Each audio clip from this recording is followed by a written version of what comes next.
आज भी जो हम लोग आर्टिकल पढ़ने वाले हैं ये भी अपने आप में बहुत इंपॉर्टेंट है। इसको हम कहते हैं वैद्युत कण संचलन, या आपने ऐसा भी लिख रखा देखा होगा विद्युत कण संचलन, इलेक्ट्रोफोरेसिस बोलते हैं। और इलेक्ट्रोफोरेसिस में से पढ़ना स्टार्ट करते हैं। देखो कहां से बातों को स्टार्ट करते हैं, सबसे पहले यहां से लिखेंगे। आप सभी इस बात को बहुत अच्छी तरह से जानते हो कि कोई भी कोलाइडी विलयन हो, या तो उस कोलाइडी विलयन के सभी कणों पर धनावेश ही पाया जाता है, और या तो उस कोलाइडी विलयन के समस्त कणों पर ऋण आवेश पाया जाता है। नॉर्मल एक जो विद्युत अपघट्य होता है, इसके कणों पर दोनों प्रकार का आवेश होता है, धनावेशित भी होते हैं इसमें आयन, और कण इसमें से ऋणावेशित भी होते हैं। लेकिन जब कभी किसी कोलाइडल सॉल्यूशन की बात होती है तो उस कोलाइडल सॉल्यूशन में यह विशेषता होती है, या तो कोलाइडल सॉल्यूशन के पार्टिकल पर केवल पॉजिटिव चार्ज पाया जाएगा, तो सभी कणों पर पॉजिटिव चार्ज। अगर किसी कोलाइडी विलयन के कणों पर नेगेटिव चार्ज पाया जाएगा तो पूरे के पूरे कोलाइडी विलयन के कणों पर नेगेटिव चार्ज होगा ही, दूसरा चार्ज ही नहीं होगा। तो सबसे पहली बात तो यही लिखेंगे वैद्युत कण संचलन पर, और इसको ऐसे कुछ लिखेंगे, देखो क्या कि हम जानते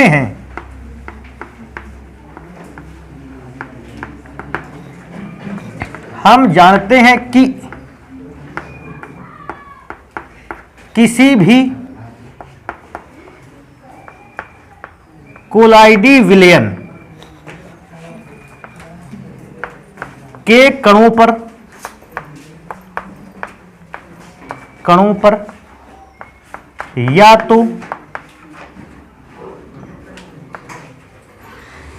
तो धनावेश पाया जाता है,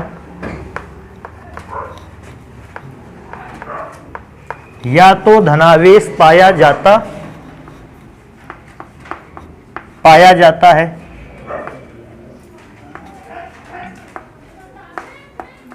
है, या उसके सभी कणों पर, बेटा सभी कणों पर लिख सकते हो, या समस्त कणों पर, सभी कणों पर ऋणावेश पाया जाता है।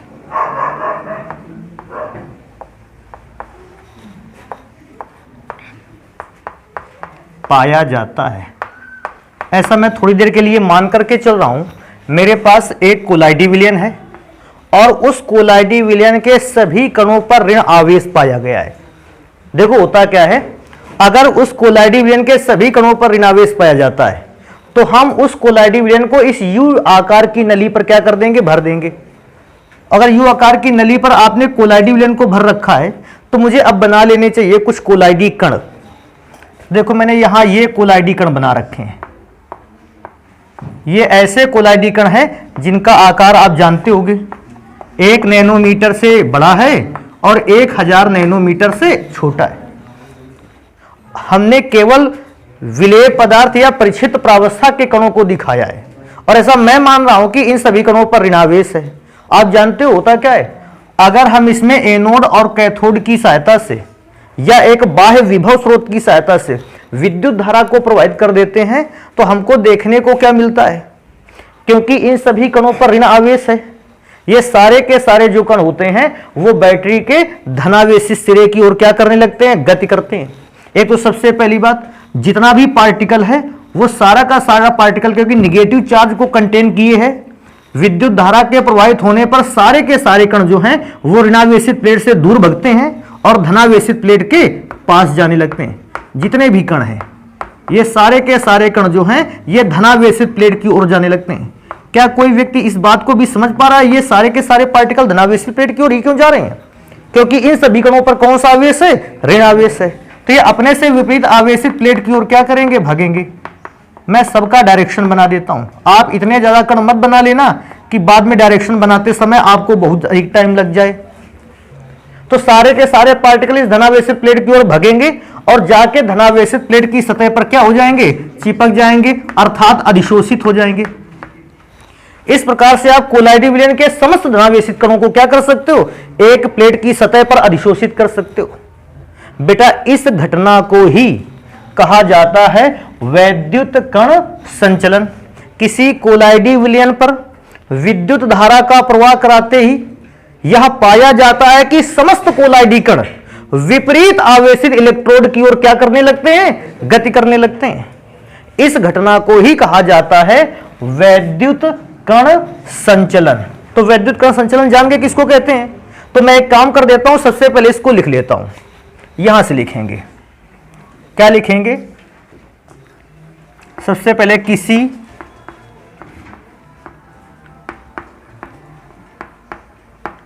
कोलाइडी विलयन, किसी कोलाइडी विलयन पर विद्युत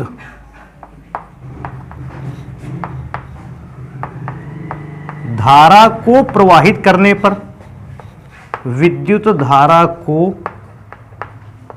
प्रवाहित करने पर यह पाया जाता है, यह पाया जाता है कि विलयन में उपस्थित समस्त कोलाइडी कण, जितने भी कोलाइडी कण विलयन में उपस्थित हैं, समस्त कोलाइडी के उपस्थित समस्त कोलाइडी कण। अब बेटा जैसे विद्युत धारा को प्रवाहित किया, ये देखा गया कि जितना भी कोलाइडी कण था, अगर कोलाइडी कणों पर ऋणावेश था तो सारे कण किसकी प्लेट की ओर भगते थे, धनावेशित। और इसका विपरीत भी है कि अगर कोलाइडी कणों पर धनावेश पाया जाएगा तो सारे के सारे कण कहां की ओर भगेंगे, ऋणावेशित प्लेट की ओर भगेंगे। लेकिन पार्टिकल्स का जो अभिगमन होगा, पार्टिकल्स के जो चलने की दिशा होगी, वो केवल सिंगल रहेगी। सिंगल का मतलब समझते हो? या तो सारे पार्टिकल निगेटिव की ओर भाग जाएंगे और या तो सारे पार्टिकल पॉजिटिव प्लेट की ओर भागेंगे। ऐसा कभी नहीं होगा कि आधे पार्टिकल निगेटिव चार्ज प्लेट की ओर जा रहे हैं, आधे पार्टिकल पॉजिटिव। जानते हो, अगर आधे आधे पार्टिकल एक दूसरे की ओर गति करते हैं, आधे पॉजिटिव प्लेट की ओर जा रहे हैं, आधे निगेटिव प्लेट की ओर जा रहे हैं, इस घटना को वैद्युत कण संचलन नहीं कहते, बल्कि इस घटना को कहते हैं विद्युत अपघटन। इसको तैयार रखना। वैद्युत कण संचलन में पार्टिकल जो है चार्ज को अप्लाई करने पर, करंट के फ्लो पर केवल एक ही दिशा में गति कर सकते हैं। दोनों दिशाओं में जब गति करेगा फिर उसको विद्युत अपघटन बोलेंगे। तो मैंने कहा समस्त कोलाइडी, इसका मतलब जान गया ना, कोलाइडी कण एक ही दिशा में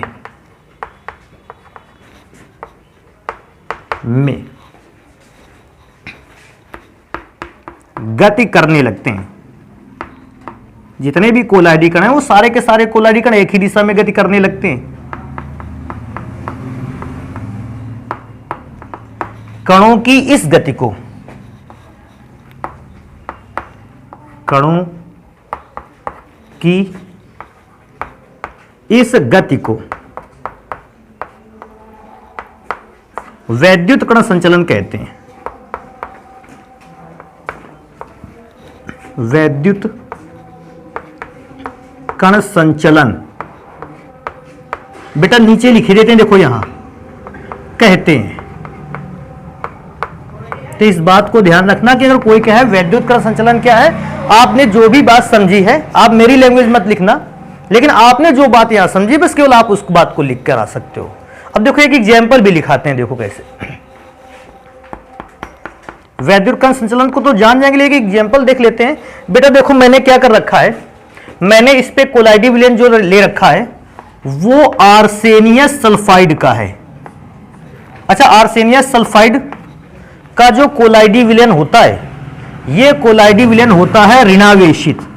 आप कहोगे सर जी ये वाली बात हमको नहीं पता है, और आप पता नहीं कहां से इस बात को ढूंढ करके ले आए हो कि आर्सेनियस सल्फाइड का कोलाइडी विलयन ऋणावेशित होता है।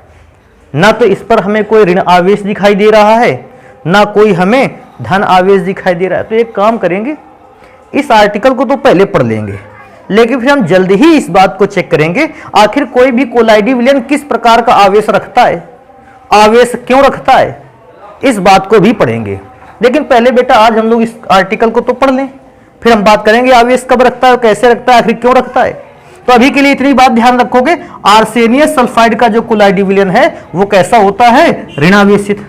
अर्थात अगर मैंने इस ट्यूब के अंदर यू आकार की नली के अंदर आर्सेनियस सल्फाइड के कोलाइडी विलयन को भर दिया तो आर्सेनियस सल्फाइड के इन सभी पार्टिकल पर कैसा आवेश है, निगेटिव चार्ज है। बना लिया जाए 10-15 पार्टिकल मैंने बना रखे हैं तो निगेटिव चार्ज ही बना लिया जाए।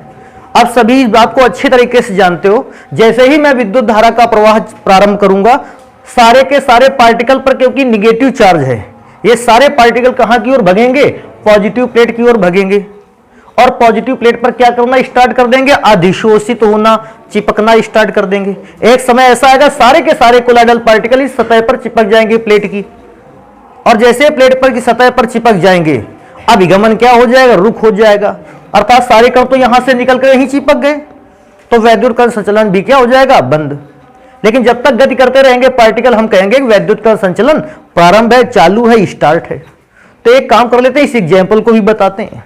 देखो कैसे एग्जाम्पल को बताओगे, आर्सेनियस सल्फाइड ऋणावेशित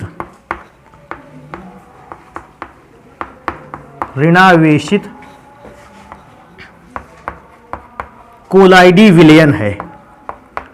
एक तो ये वाली बात बताना है, कोलाइडी विलयन है, कोलाइडी विलयन है जिसे बेटा देखो जिस नली पर यह एक्सपेरिमेंट किया गया इसका आकार यू आकार का है, तो हम लिखेंगे जिसे यू आकार की कांच की नली में, यू आकार की कांच की नली में, यू आकार की कांच की नली में भरकर प्लेटिनम के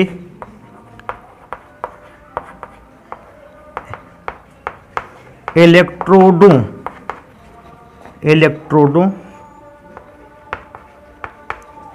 द्वारा, याद रखना है इस प्रकार की प्रक्रिया में प्लेटिनम के इलेक्ट्रोड रखोगे ज्यादा अच्छा है। पूछता है प्लेटिनम के प्रयोग ही क्यों ज्यादा अच्छा है, बेटा उसके दो रीजन है। देखो एक तो प्लेटिनम एक ऐसा पदार्थ है जो कोलाइडी कणों को अपनी सतह पर अधिशोषित करने की प्रवृत्ति ज्यादा रखता है। एक तो प्लेटिनम इसलिए भी कि प्लेटिनम के पास एक ऐसा नेचर है कि यह अपने सतह पर पदार्थों को अधिक मात्रा में अधिशोषित कर सकता है, अधिशोषण की क्षमता ज्यादा होती है। और दूसरा एक बात और इसके लिए भी ध्यान रखोगे कि सर क्या और दूसरा रीजन क्या था, दूसरा ऋणावेशित या धनावेशित के पार्टिकल अगर इस प्लेट पर चिपक भी गए तो इसका संक्षारण या इसे आसानी से खराब नहीं कर सकते।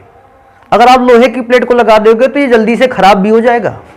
तो इसलिए थोड़ा सा ये दो रीजन होते हैं, इसलिए प्लेटिनम के ही इलेक्ट्रोडों का प्रयोग करते हैं। तो क्या कहता है, भरकर प्लेटिनम के इलेक्ट्रोडों द्वारा विद्युत धारा का प्रवाह करने पर, विद्युत धारा का प्रवाह करने पर समस्त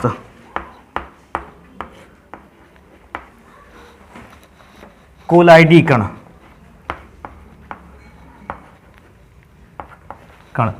बेटा देखो धनावेशित प्लेट की ओर गति कर रहे हैं, धनावेशित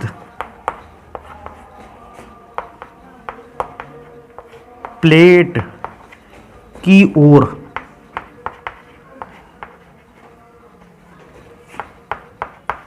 गति करते हैं। जितने भी पार्टिकल वो सारे के सारे पार्टिकल धनावेशित प्लेट की ओर गति करते हैं। जैसे ही पार्टिकल एक ही डायरेक्शन में गति करने लगे, मैंने इस प्रकार की गति को, इस प्रकार की घटना को कहा, ये तो वैद्युत कण संचलन हो रहा है। अब कहता है हम लोगों से कभी कभी वैद्युत कण संचलन तो आपने पढ़ तो लिया है, लेकिन आप इस वैद्युत कण संचलन का प्रयोग कहां पर करोगे, आखिर क्या यूज करोगे? तो बेटा देखो उनको भी पढ़ लेते हैं। अगली हेडिंग पर आ जाएंगे, बहुत ही छोटी हेडिंग रहेगी लेकिन समझने लायक। वैद्युत कण संचलन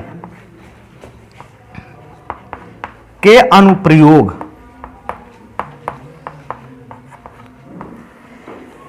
आखिर वैद्युत संचलन का क्या यूज है, इसको हम लोग पढ़े हैं कि कभी इसका यूज भी आएगा।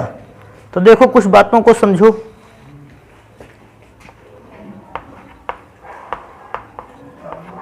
चिमनी से विषैली गैसों को बेटा चाहे लिख दीजिए अलग करने में और चाहे आप लिख दीजिएगा पृथक करने में।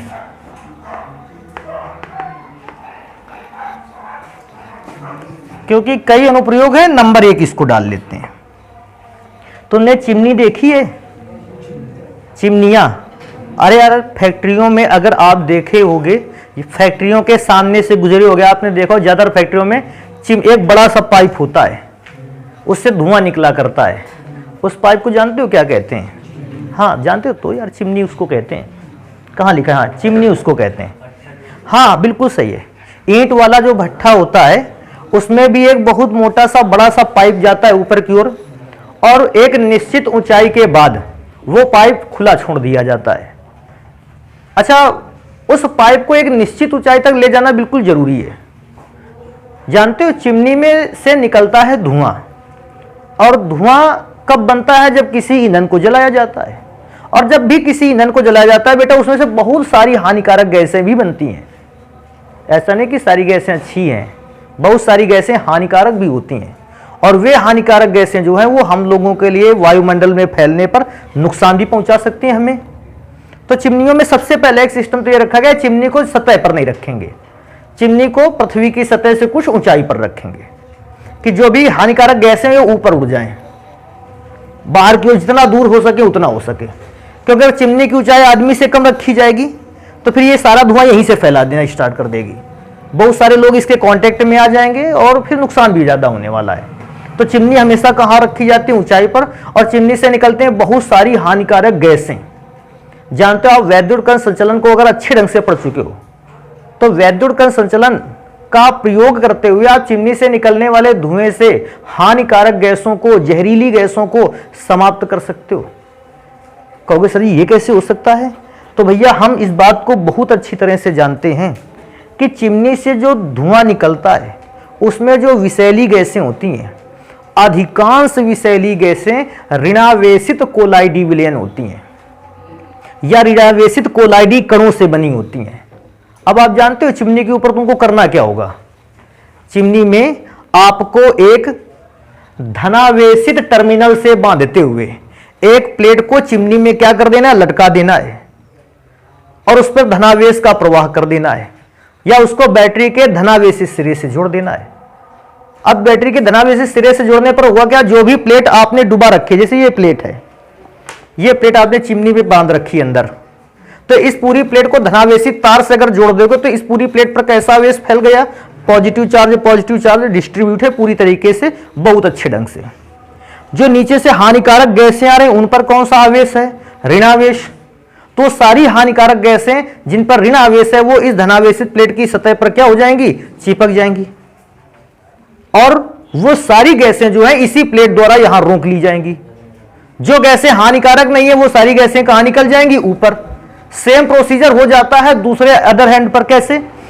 अगर हमको ये पता है कि गैसें जो है हानिकारक वो धनावेशित कोलाइडी विलयन है, तो फिर जानते हो क्या करना होगा? फिर इस प्लेट को कौन से बैटरी के टर्मिनल से बांधना है? ऋणावेशित से। क्योंकि जो गैसीय शुद्धियां हैं या जो जहरीली गैस है उन पर तो धनावेश है, तो अगर उन पर धनावेश है तो हम इसको कौन से टर्मिनल से बांधेंगे? ऋणावेशित से। जैसे बांधेंगे इस पूरे की पूरी प्लेट पर ऋणावेश फैल गया, अब जितनी भी धनावेशित शुद्धियां थी सब इस पर चिपकने लगी। तो इस प्रकार से आप जहरीली गैसों को चिमनी से निकलने से क्या कर सकते हो? रोक सकते हो। तो वैद्युत कण संचलन एक ऐसा माध्यम है जिससे आप जहरीली गैसों को रोक सकते हैं। तो एक ये उपयोग याद रखो, ना समझ में आए मैं दोबारा से रिपीट कर सकता हूं, इस बात को समझ में आ जाए तो फालतू में टाइम बर्बाद करना है नहीं बार बार। तो क्या इस बात को समझ पाओगे? चिमनी से निकलने वाली गैसें या तो धनावेशित कोलाइडी विलयन होंगी या तो ऋणावेशित। ये आप पर डिपेंड करता है, जिस प्रकार का कोलाइडल सॉल्यूशन हो उस हिसाब से अपनी प्लेट को यूज कर लीजिएगा। धनावेशी तो मैं तो कहता हूं दोनों टांग दो भैया, धनावेशी शुद्धियां होंगी ऋणावेशी पे चिपक जाएंगी, ऋणावेशी शुद्धियां होंगी तो धनावेशी प्लेट पर चिपक जाएंगी। एक तो ये वाली बात याद रखो। दूसरे नंबर पर आ जाते हैं।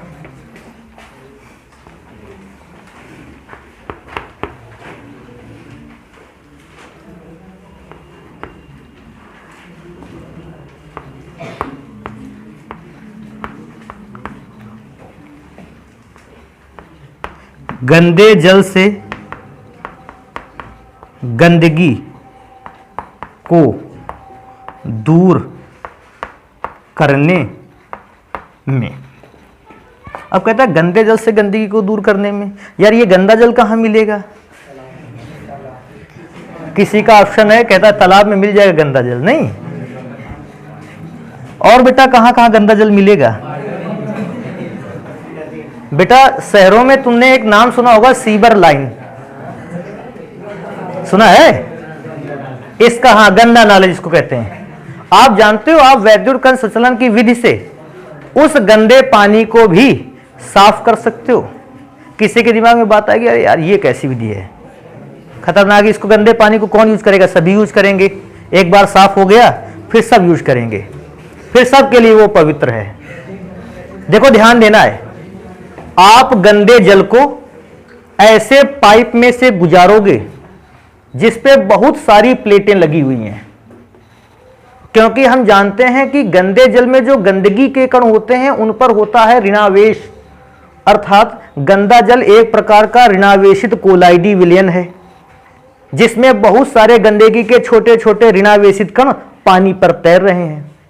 तो ये गंदा पानी जो है जिस भी पाइप से गुजारा जाएगा हम उस पाइप पर लगा देंगे बहुत सारी प्लेटें, और उन सभी प्लेटों को, उन सभी धात्विक प्लेटों को बांध देंगे बैटरी के कौन से सिरे से? धनावेशित सिरे से, क्योंकि गंदगी के पार्टिकल पर ऋणावेश है।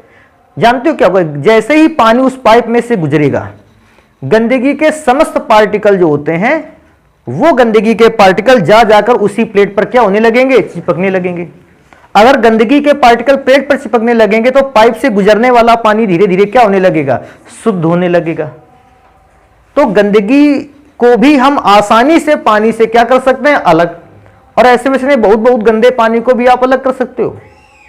बेटा इस टेक्नोलॉजी के यूज से आप गंदे से गंदे जल को दोबारा प्रयोग में लाने लायक बना सकते हो। तो ना यूज करना इस विधि को, लेकिन इस विधि को तैयार रखना, क्योंकि एग्जाम में आ जाएगा तो फिर आपको लिखना होगा, आप यूज करें और चाहे यूज ना करें उसको लिखना पड़ेगा। बेटा ये सेकेंड नंबर था।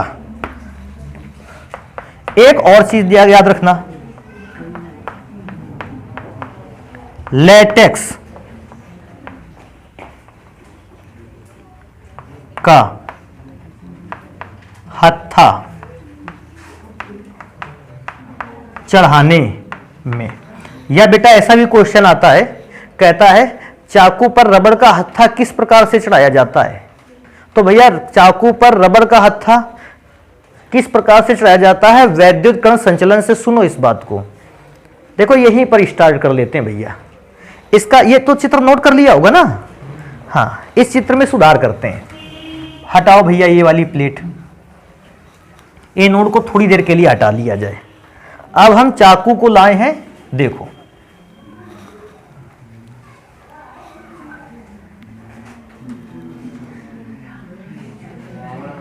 रावण वाली चाकू है भाई, ज्यादा खतरनाक लग रही है क्या? चलो ठीक है। अब क्या किया आपने अच्छा रबर से पहले इसको बात करेंगे यार, उसको तो बना गया ला। इसको लेटेक्स क्या होता है? बेटा रबर जिस अब केमिकल से प्राप्त होता है उस केमिकल को कहते हैं लेटेक्स। वैसे रबर जानते हो, अगर आपको बताएं तो थोड़ा शायद नहीं जानते हो कि हैरानी होगी, एक पेड़ से प्राप्त होती है। उस पेड़ के पर अगर आप तने पर कटमार्क बनाते हो, तने के कुछ हिस्से को काट कर देखते हो तो वहां से अंदर सफेद रंग का निकलता है दूध। उसको बाल्टियों में भर लेते हैं। भैया आज कटमार्क लगा दिया शाम को, जैसे ही वो व्हाइट कलर का दूध निकलने लगा बाल्टी रखा है, सुबह तक जितना भी रस वहां पर आना हुआ था सारा का सारा व्हाइट कलर का गाढ़ा लिक्विड आके बाल्टी पर इकट्ठा हो गया। हम सुबह बाल्टी इकट्ठा करके लेके चले आए। क्योंकि सर एक बाल्टी में काम चल जाएगा भैया, जब बगीचे के बगीचे होते हैं पूरे के पूरे, एक पेड़ थोड़ी होता है फिर उस बगीचे में, पूरा बगीचा है, पेड़ों से भरा पड़ा है, लेटेक्स के पेड़ों से। वो जो लिक्विड लेके आए हो गाढ़ा व्हाइट कलर का, बेटा वो व्हाइट कलर का लिक्विड कहलाता है लेटेक्स, और उसी लेटेक्स से बनाई जाती है रबड़। तो जब हमें लेटेक्स से रबड़ का हत्था चाकू पर चढ़ाना होता है, तो हम जानते हैं लेटेक्स एक प्रकार का ऋणावेशित कोलाइडी विलयन होता है। तो हम इस चाकू को बैटरी के कौन से टर्मिनल से बांधें? प्लस वाले से। अच्छा, प्लस वाले से बांध दोगे तो एक पूरी चाकू पर कौन सा आवेश फैल गया? धनावेश। इन कोलाइड रबड़ के पार्टिकल पर कौन सा आवेश है? ऋणावेश। तो ये सारे के सारे ऋणावेशित पार्टिकल इस चाकू के हत्थे पर क्या होने लगे? चिपकने लगे। हम उतनी ही चाकू को डुबाएंगे जितने पर हमें हत्था चढ़ाना है, हम पूरी चाकू को वैसे भी नहीं डुबाएंगे इसमें। तो होगा क्या, रबड़ के पार्टिकल या लेटेक्स पार्टिकल इस पूरी चाकू के हत्थे पर एक मोटी परत बना लेंगे। सारे के सारे पार्टिकल जाएंगे उस चाकू के हत्थे पर, चिपकते रहेंगे चिपकते रहेंगे। अंत में बहुत सारी रबड़ चिपक गई होगी हत्थे पर, लेकिन हम उसको अपने डिजाइन के आधार पर और उपयोगिता के आधार पर बाकी एक्स्ट्रा अमाउंट में चिपकी हुई रबड़ को क्या कर देंगे? हटा देंगे। और भैया इस प्रकार से चाकू पर रबड़ का हत्था क्या किया जाता है? चढ़ाया जाता है। तो अगर कभी ऐसा कुछ भी आए क्वेश्चन, तो इसको ध्यान रखना बहुत अच्छे ढंग से कि अब से क्वेश्चन ऐसा भी आता है चाकू पर रबड़ का हत्था किस प्रकार से चढ़ाया जाता है, तो आप इस बात को ध्यान रखोगे। अगले नंबर पर एक और चीज को देखते हैं। 4th नंबर है बेटा, ये 3rd नंबर था।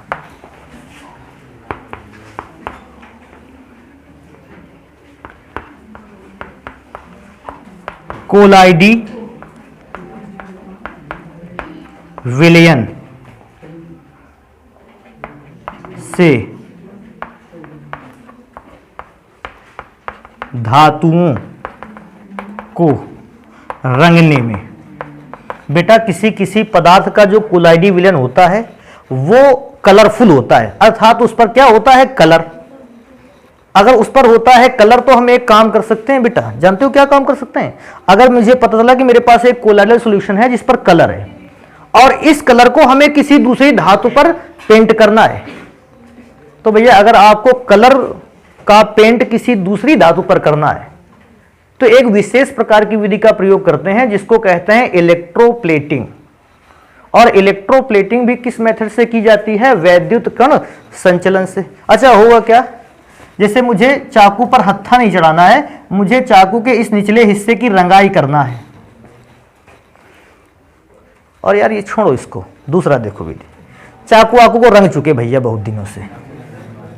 अब मैंने क्या किया है कि हम भैया कहीं मेले में गए थे और 15 रुपए के एक डुप्लीकेट अंगूठी खरीद के लेकर आ गए, 15 रुपए वाली।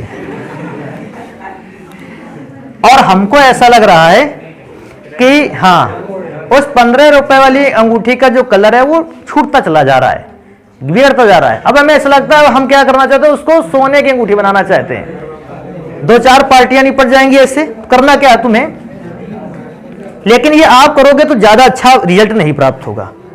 जो एक्सपर्ट करेगा वो अच्छे रिजल्ट प्राप्त करेगा, लेकिन करेगा कैसे? सबसे पहले उसी अंगूठी को, ये वही अंगूठी, उसी को बैटरी, अब वो देखेगा कि स्वर्ण धातु का कोलाइडी विलयन कैसा है।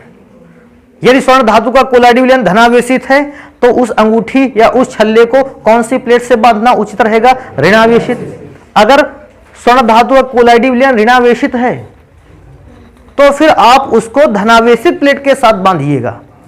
मैं थोड़ी देर के लिए एक तो मानना ही है मुझे, मैंने मान लिया धनावेशित है कोलाइडल सॉल्यूशन, तो आप इसको कौन सी प्लेट से बांध देते हो? ऋणावेशित प्लेट। और जैसे ऋणावेशित प्लेट से बांधोगे आप देखोगे गोल्ड के छोटे छोटे पार्टिकल, स्वर्ण धातु के छोटे छोटे पार्टिकल इस अंगूठी की सतह पर क्या होने लगेंगे? चिपकने लगेंगे। और एक पतली परत पेंट के रूप में इस अंगूठी की बाहरी सतह पर क्या हो जाएगी? चिपक जाएगी। इस घटना को इलेक्ट्रोप्लेटिंग कहते हैं, क्योंकि आपने एक बार प्लेटिंग कर दी है, कोटिंग कर दी है स्वर्ण धातु की किसी दूसरी धातु के ऊपर। पूछता है ये विधि, मूल विधि कौन सी थी? वैद्युत कण संचलन अगर ना होता आप इस विधि को कभी ना कर पाते। तो आप इस बात को भी थोड़ा सा ध्यान रखें, मैंने लिख रखा है वहां कोलाइडी विलयन से धातुओं को क्या करने में, रंगने में। इनको जल्दी से नोट करते हैं।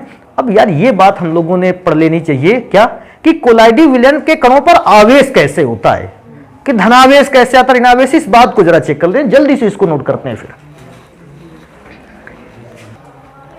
अभी क्या है, सबसे पहले जानने की कोशिश इस बात को करेंगे कि कोलाइडी कणों पर जो आवेश होता है वो आवेश आता कैसे है, या कोलाइडी कण आवेश को ग्रहण कैसे करते हैं। इस घटना को बेटा बहुत ही अच्छे ढंग से तैयार रखना। देखो यहां पर इस बात को सबसे पहले सीखते हैं, समझते हैं, और फिर लिखने का जो काम है मैंने वैसे बताया, जल्दी से हो जाता है वो काम। तो मेरे पास बेटा कोलाइडी विलयन का एक कण है, इसका आकार है 1 नैनोमीटर से बड़ा और 1000 नैनोमीटर से छोटा। वास्तविकता में कोलाइडी विलयन के कण पर तो कोई आवेश होता ही नहीं है, लेकिन कोलाइडी विलयन के कणों पर एक विशेष प्रकार की क्षमता होती है। पूछता है कौन सी क्षमता होती है, अधिशोषण की क्षमता। अर्थात इस कोलाइडी कण को जिस विलयन में डालोगे उस विलयन में उपस्थित या तो धनावेशित कणों को अपनी सतह पर चिपका लेगा, मतलब कोलाइडी कण में स्वयं में कोई आवेश नहीं था, लेकिन कोलाइडी कण को आपने जिस भी विलयन पर डाला उस विलयन में तो आवेशित कण थे। तो ये कोलाइडी कण करता क्या है, ये उस विलयन के या तो धनावेशित कणों को अपनी सतह पर चिपका लेता है। अगर सोचो इस कण ने अपनी पूरी सतह पर धनावेशित कणों को चिपका लिया है, तो इस कोलाइडी कण पर कैसा आवेश आ गया है, धनावेश। अर्थात मैं ये भी कह सकता हूं कोलाइडी कण के चारों ओर धनायन की एक क्या बन गई है, परत। इस परत को प्राथमिक परत कहते हैं, और यह परत सबसे ज्यादा टिकाऊ परत भी होती है। लेकिन जरूरी नहीं कि समस्त कोलाइडी कण केवल धनावेशित पार्टिकल को ही अपनी सतह पर अधिशोषित कर सकते हैं। कुछ कोलाइडी कण बेटा ऐसे भी होते हैं, देखो एक कोलाइडी कण ये है, इसका भी आकार 1 नैनोमीटर से अधिक और 1000 नैनोमीटर से कम है। लेकिन जब मैंने इसको एक सॉल्यूशन पर डाला, मैंने क्या देखा, ये कण जो था ये केवल ऋणावेशित कणों को अपनी सतह पर क्या करने लगा, अधिशोषित करने लगा। अगर ये केवल ऋणावेशित कणों को अपनी सतह पर अधिशोषित करता है तो इस कण पर हम क्या बताएंगे, कहेंगे तो ये तो ऋणावेशित कोलाइडी कण है। तो वास्तविकता में कोलाइडी कण पर कोई आवेश नहीं है, लेकिन जैसे इस कोलाइडी कण को आप किसी विलयन पर डालते हो, किसी पदार्थ पर घोलने की कोशिश करते हो, परिक्षेपण माध्यम के कांटेक्ट में लाते हो, ये उस विलयन में उपस्थित एक विशेष प्रकार के आयन, चाहे वो धनायन हो चाहे वो ऋणायन हो, अपनी बाहरी सतह पर क्या कर लेता है, अधिशोषित कर लेता है, चिपका लेता है। अधिशोषण तो जानते हो ना, चिपका लेता है, और इस प्रकार से कोलाइडी कण पर आ जाता है आवेश।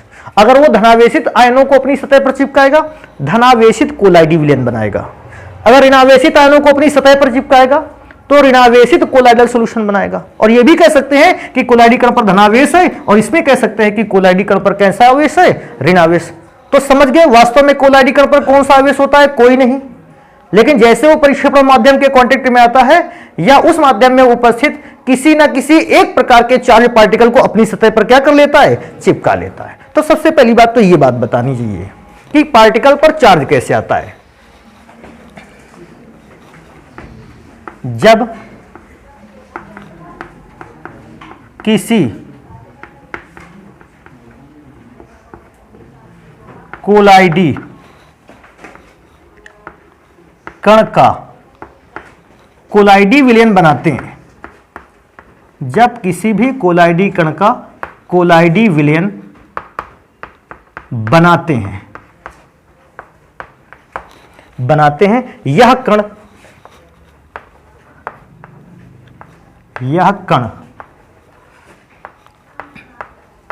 अपने चारों ओर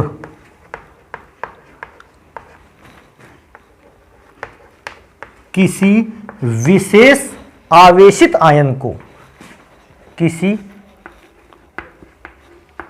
विशेष का मतलब है एक ही प्रकार के आवेश को पकड़ेगा, या तो धनावेशित आयनों को अपनी सतह पर चिपकाएगा या तो ऋणावेशित। अगर दोनों को चिपका लेता तो फिर हम विशेष लिखते ही नहीं इस बात को। तो किसी विशेष आयन को अपनी सतह पर अधिशोषित कर लेता है,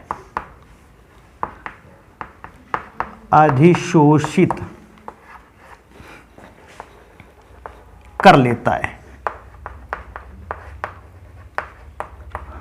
इस प्रकार से कोलाइडी कण पर आवेश आ जाता है। इस प्रकार से कोलाइडी कण पर आवेश आ जाता है, आवेश आ जाता है। तो बेटा इस बात को सबसे पहले याद रखना कि कोलाइडी कण पर जो आवेश आया है उसका कारण क्या है। अच्छा, इसमें से एक और बात यहां नीचे लिख सकते हैं। अब बात आती है, सर जी कोलाइडी कण जो होगा वो कौन से आयन को अपनी सतह पर चिपकाएगा। आखिर ये जो कोलाइडी कण है किस प्रेफरेंस पर आयन को चिपकाता है, क्योंकि अगर जिस भी, जैसे मेरे पास कोलाइडी कण था, ये जिस घोल में घोला गया होगा उसमें धनावेशित आयन भी होंगे और ऋणावेशित, लेकिन इसने केवल धनावेशित को क्यों चिपकाया या केवल ऋणावेशित को क्यों चिपकाया। तो आखिर कौन से पार्टिकल को ये अपनी सतह पर चिपकाएगा। तो ये इंपॉर्टेंट फैक्ट है, इसको लिख करके रखेंगे। क्या कोलाइडी कण केवल उसी आयन को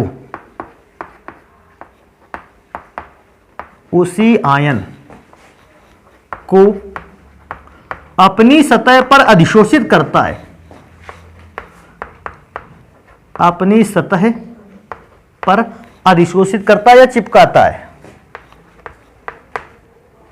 अधिशोषित करता है, अधिशोषित करता है, जिसकी सांद्रता अधिक होती है, जिसकी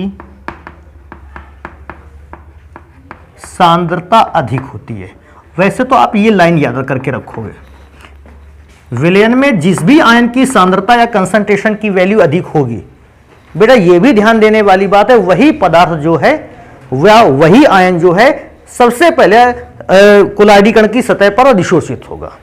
या आप सांद्रता अधिक है नहीं कहना चाहते तो इसको थोड़ा सा और अच्छे शब्दों में बोल सकते हैं, सांद्रता अधिक है या सम आयन है। कहेगा सर जी ये कौन सी बात है सम आयन। अरे कोलाइडी कण पर वही आयन है और विलयन में भी वही आयन है। अगर दोनों में समान आयन तो ये समान आयन को अपनी सतह पर अधिशोषित करता है। कहते सर जी ये जान नहीं पाया कैसे करता है। देखो भैया समझो, कुछ एग्जाम्पल है, तैयार रखना। वैसे तो आवेश को आपने इतनी ही 2 लाइनों पर बता रखा है, पहला ये वाली लाइन, दूसरा ये वाली, लेकिन अब इसके एग्जाम्पल को भी चेक करेंगे। बेटा हमारे पास एक पदार्थ है FeCl3, जानते इसको क्या कहते हैं, फेरिक क्लोराइड। बेटा नाम नहीं लिखेंगे क्योंकि अभिक्रिया भी हमको लिखनी है, तो नाम ना तो बताना लिख देंगे, नहीं तो ठीक है। और हमने इसकी अभिक्रिया करवाई है जल से, तो हमने जल के फॉर्मूले को रखा है HOH। इतना थोड़ा सा ध्यान रखने वाली बात है, जब हमने फेरिक क्लोराइड को जल में घोला है और कोलाइडी विलयन को बनाने की कोशिश की है, फेरिक क्लोराइड की मात्रा हमने रखी है ज्यादा, मैक्स लिख दे, मैक्सिमम ज्यादा रखी है। हुआ क्या विक्रिया में बेटा, 3H3Cl से विक्रिया करेंगे, क्या बनकर तैयार होगा 3HCl, और साथ में बेटा क्या बनकर तैयार होगा FeOH का होल थ्राइस। यही तो बनेगा, Fe एक है 3 बार OH है तो FeOH का होल थ्राइस। बेटा ये है कोलाइडी कण, कोलाइडी कण। अब इस कोलाइडी कण पर देखो क्या हुआ, उठा लाओ कोलाइडी कण को। पहले तो जल्दी से देखकर बताओ क्या इस कण पर तुम्हें कोई आवेश दिखाई दे रहा है। नहीं, इस कण पर तो कोई आवेश ही नहीं दिखाई दे रहा है। सोचने वाली बात है क्या, FeOH का होल थ्राइस ये है कोलाइडी कण। आपने ये पदार्थ डाला था कैसी मात्रा में, अधिक मात्रा में। जो पदार्थ अधिक मात्रा में डाला गया था वो अभिक्रिया जल से किया होगा उसने, लेकिन क्योंकि ये पदार्थ ज्यादा मात्रा में था, ये पदार्थ की कुछ मात्रा बच भी गई होगी। नहीं समझ पा रहे मैं क्या कह रहा हूं?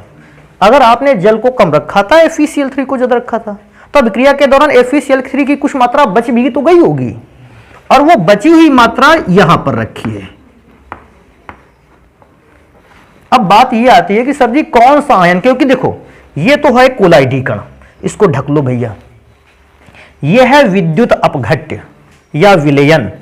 अब जल्दी से देखो, विलयन में तो Fe ट्रिपल पॉजिटिव है, Fe पर ट्रिपल पॉजिटिव चार्ज होगा, और Cl पर होगा कौन सा charge, negative charge.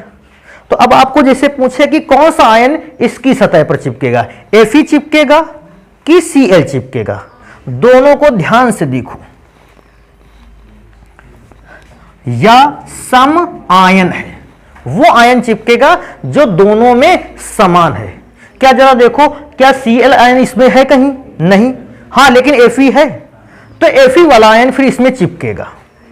Fe ion अगर इस पे चिपकेगा तो देखो कैसे बनाएगा, FeOH का होल थ्राइज, और इस पदार्थ की सतह पर चिपक जाएगा Fe ट्रिपल प्लस, मतलब ये वाली कंडीशन अप्लाई होगी।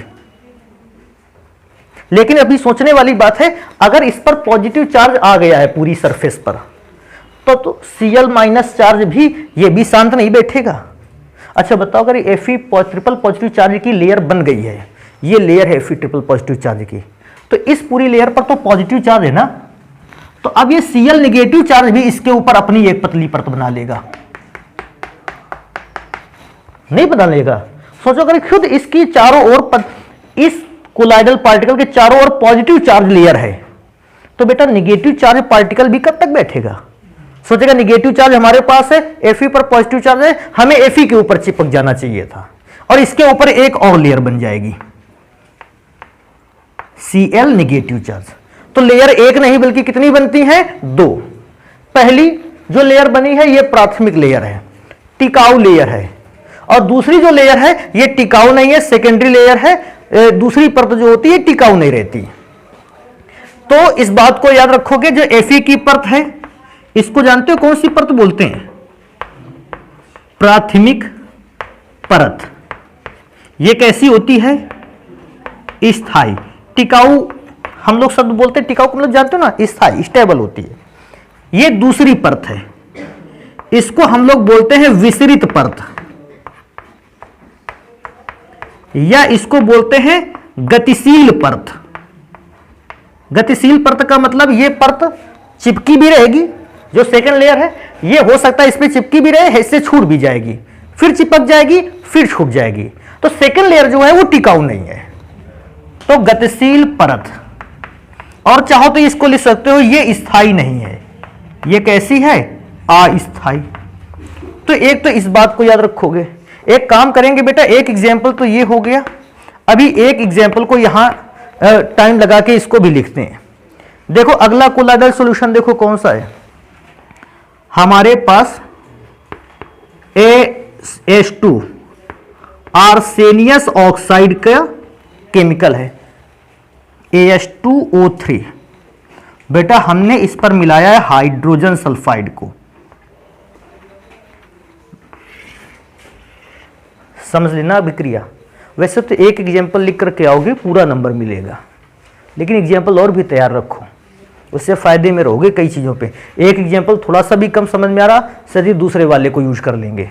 देखो सुनो, AS2O3 का अगर रिएक्शन करवाओगे, वैसे भी ऑक्सीजन किससे विक्रिया करेगा? हाइड्रोजन से। वैसे जानते हो ऑक्सीजन हाइड्रोजन से विक्रिया करता है, बनाता क्या है? जल। एक ऑक्सीजन दो हाइड्रोजन से विक्रिया करता है, 3 ऑक्सीजन है तो हाइड्रोजन कितने होने चाहिए थे? 6। तो 6 हाइड्रोजन बनाने के लिए आप कितने से गुना कर दोगे? 3 से। 3H2 अगर आप विक्रिया करवाओगे O3 से तो बन जाएगा 3H2O। हाइड्रोजन 6 ऑक्सीजन 3 लिख गए। अच्छा बचा क्या तुम्हारे पास? AS2 और S में 3 का गुना है, AS2S3 आर्सेनियस सल्फाइड का कोलाइड विलयन। अभी मैंने वो जो फिगर बनाया था वैद्युत कण संचलन वाला, इसी का एग्जाम्पल दिया था। अब देखो क्या है, जब इस कोलाइडल सॉल्यूशन को मैंने बनाकर तैयार किया, मैंने हाइड्रोजन सल्फाइड की मात्रा कैसी रखी? अधिक। अगर मैं हाइड्रोजन सल्फाइड के अमाउंट को बढ़ा देता हूं, ये भी मैं कहता हूं, हो सकता है इसकी भी मात्रा ज्यादा रखी हो, ये भी हो सकता है, देखो दोनों चीजें, लेकिन मैंने यहां माना कि मैंने इसकी मात्रा को बढ़ा रखा है। तो ये तो हो गया कोलाइडी कण AH2S3। इस कोलाइडी कण पर अभिक्रिया किसकी करवानी है? H2S की। अच्छा, क्या कोई व्यक्ति ये बता सकता है हाइड्रोजन पर कौन सा आयन आएगा, पॉजिटिव या निगेटिव? ठीक है, सल्फर पर कैसा आएगा? निगेटिव। लेकिन भैया एक चीज है कि अब हम भूल गए हैं, कोलाइडी विलयन में बहुत सारी चीजें पढ़ाते पढ़ाते दिमाग से मेरे निकल गया है।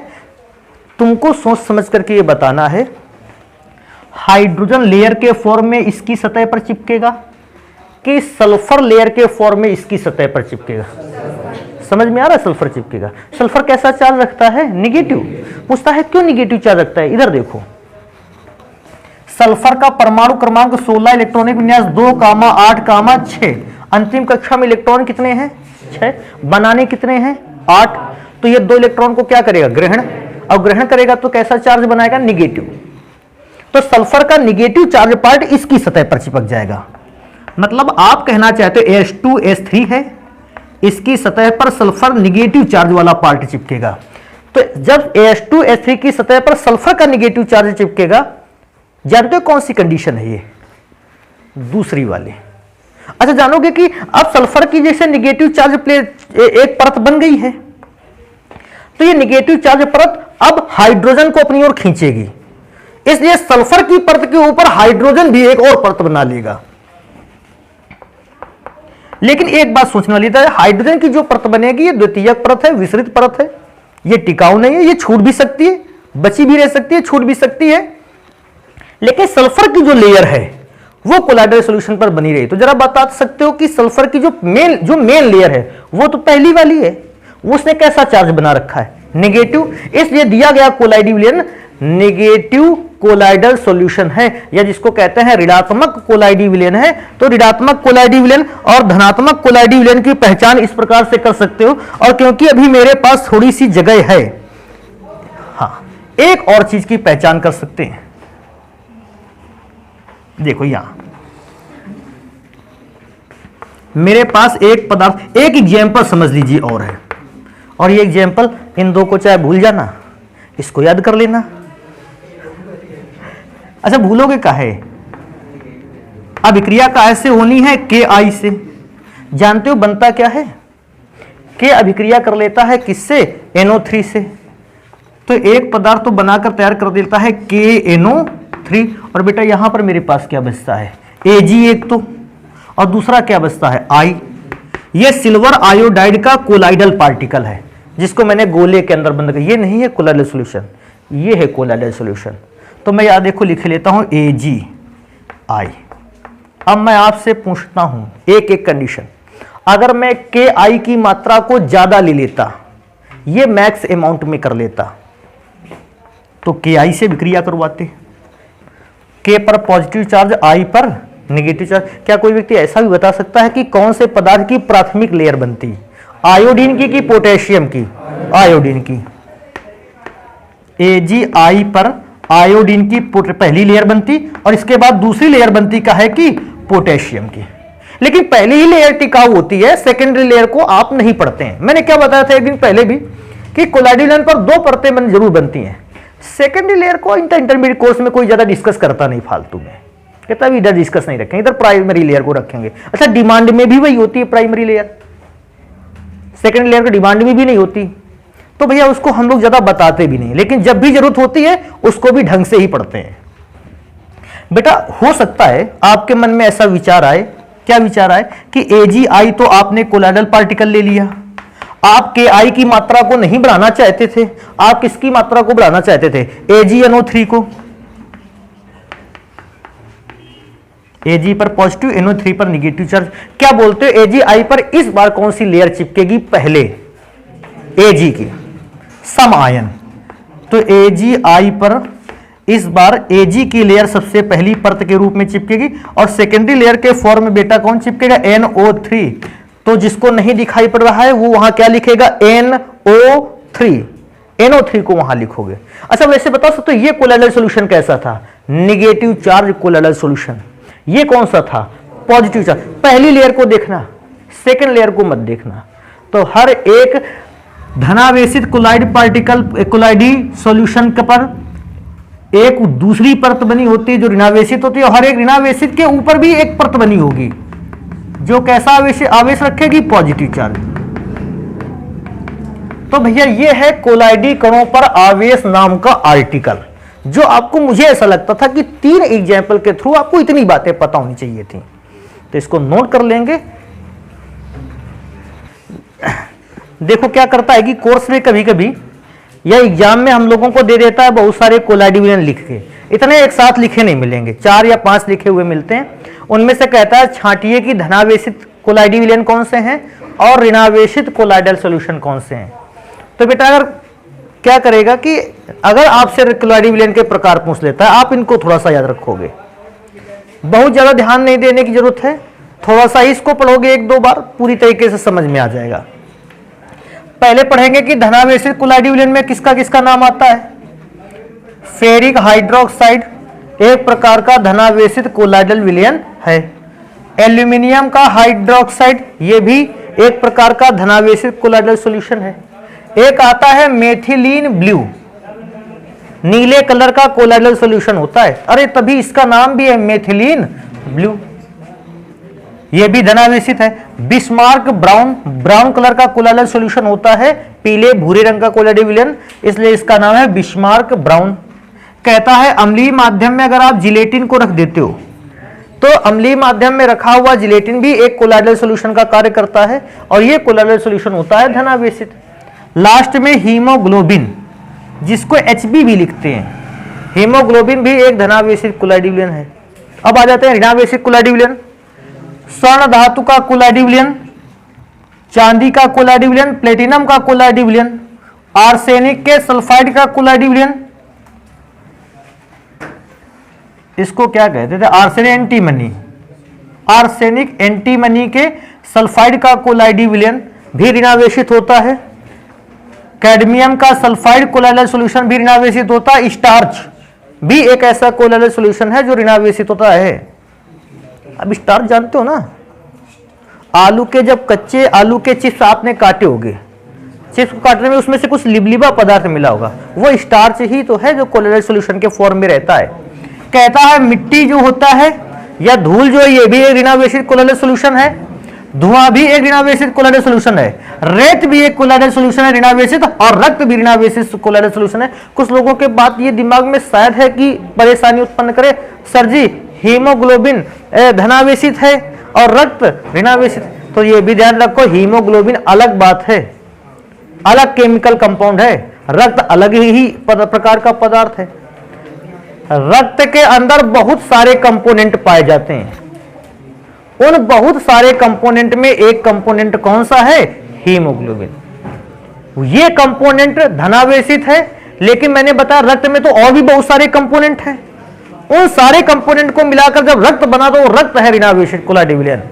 तो ध्यान रखना, रक्त ऋणावेशित, लेकिन हीमोग्लोबिन कैसा वेशित है, धनावेशित। इसको तैयार कर लोगे, फिर बाकी कल मिलेंगे फिर।